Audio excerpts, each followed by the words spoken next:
Yes, Belle, this is a big surprise. Apparently, Nicolas Hugot did not warn the president or the prime minister of his decision, and this has already been criticized by the government. And he made the announcement this morning during a radio show. Take a listen. First of all, I'm making the most difficult decision of my life. I don't want to lie anymore. I don't want to give the illusion that my presence in government means that we're on top of these issues, and so I made the decision to leave government.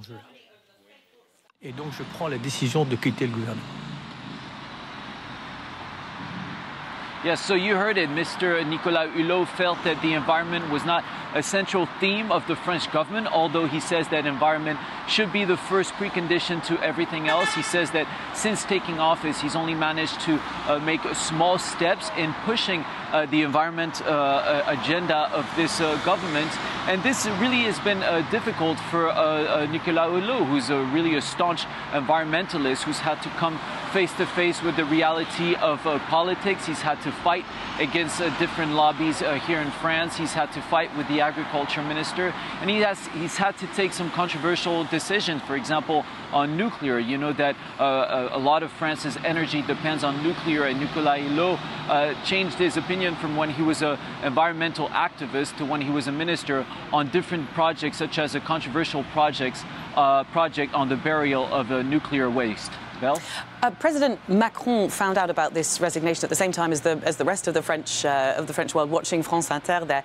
How much of a blow is this for Macron? This is a huge blow, Belle. You have to remember that Nicolas Hugot is really a beloved figure here in France. Before entering the government, he was a journalist for decades. He had a very famous show called Ushuaïa, which was a nature show.